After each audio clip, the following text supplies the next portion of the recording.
Here it is, September 1st, 2021, and August escaped me for documenting what's changed in the garden. Some things look tired, but most of the things look really nice. Like the sedums getting ready to go. Coleus still looks great. The Angelonia and Gomphrena have done really well. There was a bunch of orange nemesia planted, but that didn't really thrive in the ground up here. And I haven't decided if I'm going to leave this sedum in again this year or pull it. I let it bloom, which I'd never seen it bloom before. And it was beautiful this spring, but while it comes back in, I don't love it. Every year, this front garden gets switched around with different annuals. These are called Tom Thumb. Put those in last fall, and I really like those. Nice shape, structure.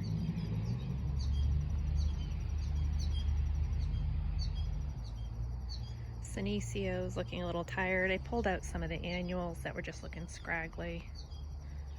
My alocasia looks good up there on the deck though. That thrives out here in the summer. And there's the guard dog. And this yucca, I've been so happy with that yucca in that pot by the well. Just a nice little statement piece to mask that. So this is the side yard, the cutting garden, my bird feeding station, and then the veggies. So there's kind of potential to expand all along this hill, which I am doing over here. This is a very wet area in the spring. There's a lot of runoff, so heavy clay soil isn't really the best for an in-ground garden unless I want to put a lot of soil in and build it up, kind of like what I'm doing over here. So you can see I've added some free horse manure and some nice aged compost just to build this up for next year. So there's 2 peonies, one here and one behind the dahlias, along with the quick fire hydrangea. And then I have a couple perennial phlox back there. And then I also have another perennial I want to pop in, the globe thistle. And the annuals are still doing really well. I've been trying to stay on top of cutting them.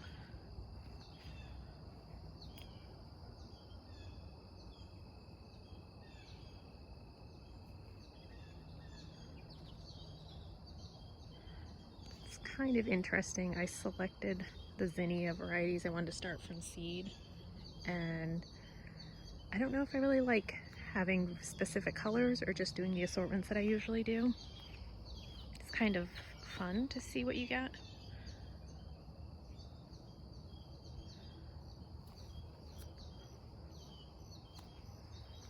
I can't say Amaranth is my favorite. I know it's great for a lot of arrangements. It's just kind of big and bulky to me.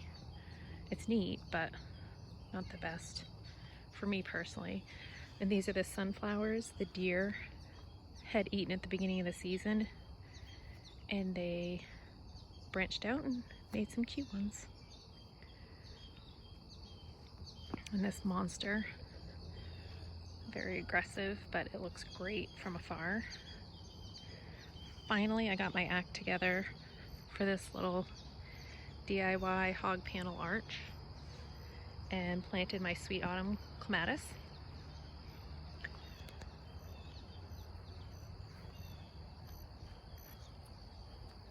I think it'll be a nice show.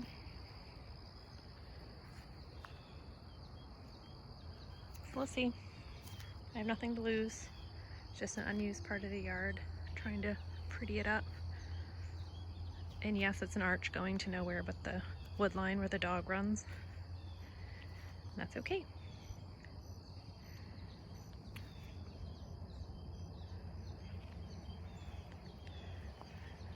Veggie garden's getting down there and it's prime for sure. I took off part of the fence because at this point I don't really care if deer come and munch. They've pretty much stayed away this year. I think their trail has relocated to down the street. I still have a raccoon, but he's not as annoying with the food as he is with the bird feeders. So marigolds are my favorite border plant for the veggie garden. Clearly I did it a little bit thickly because they're just happy little monsters. Ground cherry is an amazing hit. Super prolific, really happy with that. Chipmunks still kind of fight me for the fruit, but there's plenty to spare, especially since I did 2 plants.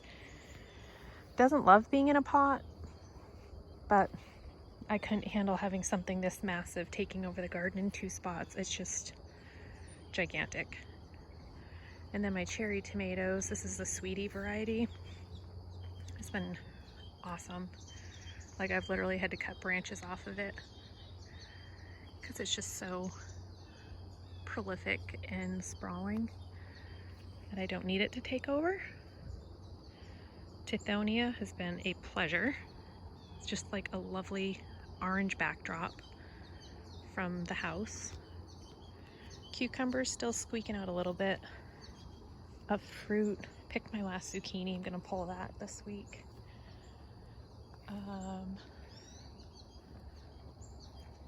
What else? These half-dead tomatoes that I threw in there. Holy smokes, they're doing something. That's kind of exciting. Especially since I messed up and didn't save my mortgage lifter that I started from seedlings and planted 2 green zebras that are not my favorite. Now I will have some red tomatoes. Yeah. Cucumber, I try to prune it, keep it looking nice. Not such a great success. And then this is the back from a little bit different angle. And my colorful, shady loving pop of color from the house. I think I'm gonna cut whatever this unhealthy looking tree is. I like the multi-trunks, but every year it just leans more and more into the yard fighting for sun, because these trees on the other side of the rock wall are just, the maturity height is really crowding out the stuff along my border. Another quick fire hydrangea to the right. And then we have some summerific holy grail hibiscus that I want to plant in the front of the house, but I don't have the heart to rip up my coleus because they're just beautiful. So these are kind of in a holding position. And I've only got aged blooms. There's nothing fresh to show. But look how cute this is. That's really pretty, just leaving that on the plant.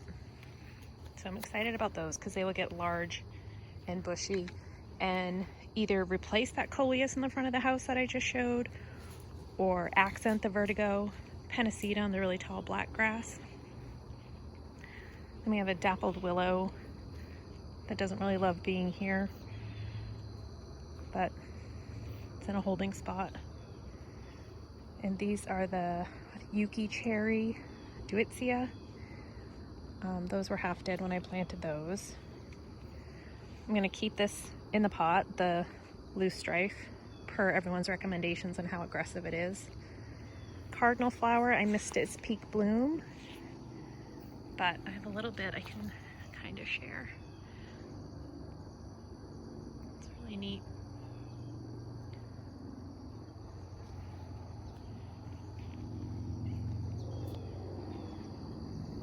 These are just some fun plants that I threw in there. They don't look the greatest now that the peppers have turned red, but that's okay.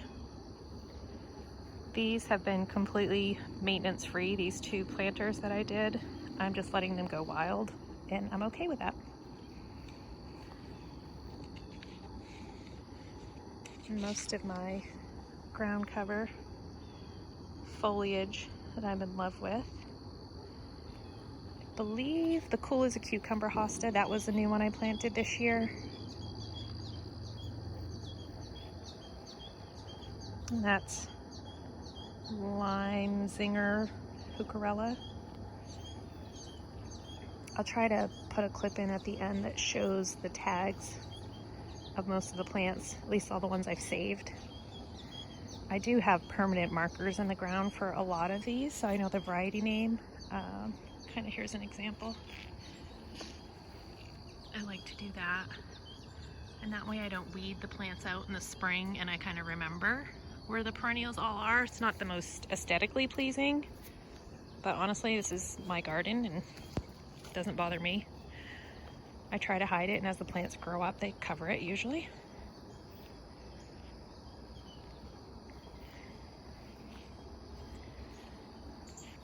Oh, such a pleasing combination, these colors. And this June Spirit Hosta is just so shiny and such nice coloring. Just rich looking, especially with the reds of the coleus and the pale phlox. So the voles have always been around my yard. I can never get rid of them completely. I live along the woods, so I just have to kind of relocate them where I can.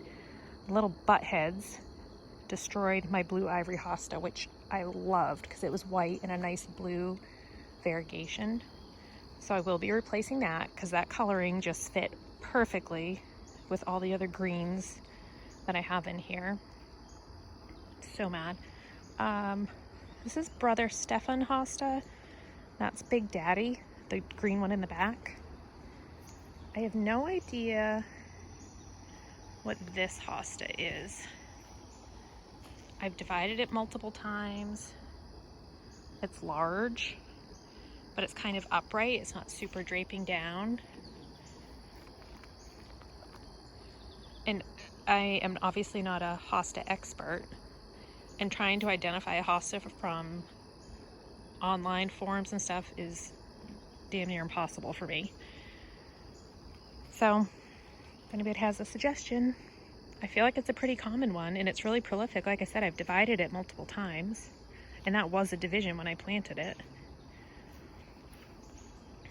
Still love my Alyssum. It's obviously tired as it went to seed, but it still fills it nicely.